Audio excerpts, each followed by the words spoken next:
Ah, casse-noisette, rien que le nom évoque la magie de Noël, pas vrai? C'est une tradition des fêtes que des millions de personnes adorent. On a tous cette musique de Tchaïkovski en tête. Dès les premières notes, on est transporté. C'est la bande-son de l'émerveillement, de la féerie de Noël. Et bien sûr, avec la musique vient la danse. Ce ballet est devenu un classique absolu de la saison des fêtes, un vrai spectacle pour les yeux. Mais est-ce que l'histoire qu'on connaît, c'est la véritable histoire? Eh bien, ce qu'on va découvrir, c'est que derrière le ballet se cache un conte bien plus étrange et bien plus sombre, écrit par Alexandre Dumas en 1845. Accrochez-vous. Oui, parce que bien avant les pointes et les tutus, il y avait un livre, une histoire beaucoup plus riche et, disons-le, beaucoup plus bizarre. Allez, mettons les choses au clair tout de suite.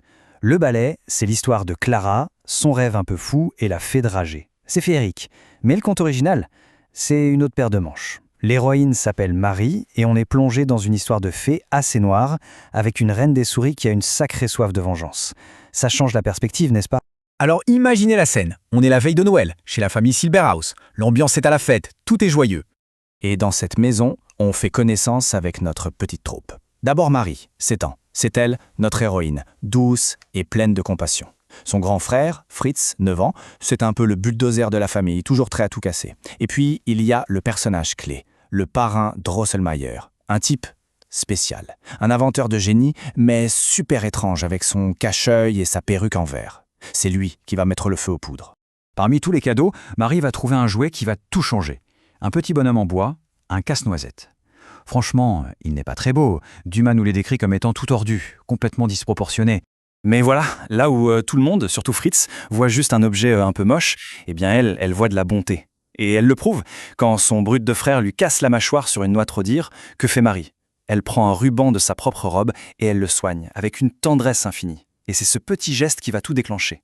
La soirée se termine, tout le monde va se coucher, sauf Marie. Elle ne veut pas laisser son casse-noisette blessé tout seul. Elle reste près de lui. Et là, minuit sonne à l'horloge, et le salon, d'un coup, n'est plus du tout le même.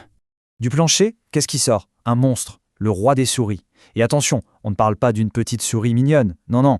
Un roi avec 7 têtes, chacune avec sa couronne, qui débarque avec toute son armée de souris. Là, on oublie le balai, on est carrément dans un cauchemar.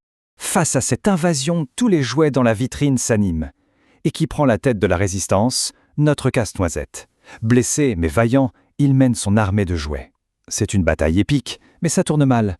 Les souris sont trop nombreuses, les soldats de plomb sont dépassés. Le roi des souris accule le casse-noisette. La fin semble proche.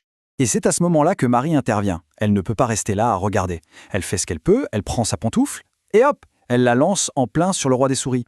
C'est ce geste qui sauve tout. L'armée de souris disparaît dans la nuit, mais Marie, sous le choc, tombe dans les pommes. Quand Marie se réveille, elle est dans son lit, blessée au bras. Elle raconte ce qu'elle a vu, évidemment, mais personne ne la croit. Sa famille pense qu'elle a rêvé, qu'elle a la fièvre. Sauf son parrain, Drosselmayer. Lui, il sait.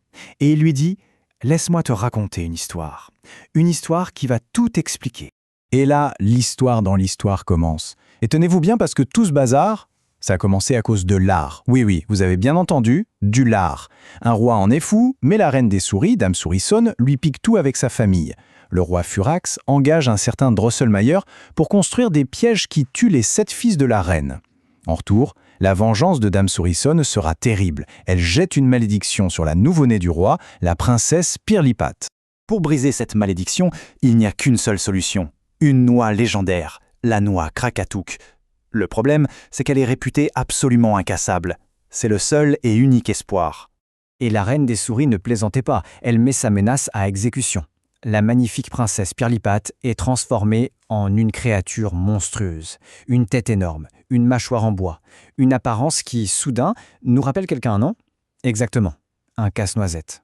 Et c'est là que Drosselmayer fait le lien. Il explique à Marie que ce conte de fées, vieux comme le monde, est directement lié à ce qu'elle vient de vivre dans son salon.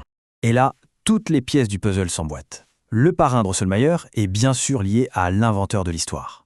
Le roi des souris a 7 têtes et l'héritier de la vengeresse Dame Sourissonne. Et le casse-noisette, c'est le héros maudit de ce conte.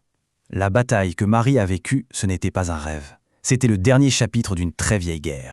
Et c'est là toute la force de l'histoire originale. Elle ne se termine pas par une simple pirouette. Elle nous laisse avec une question bien plus complexe, qui change tout. Si toute cette histoire de malédiction et de vengeance a commencé à cause de la cupidité d'un roi, qui est le véritable monstre au final?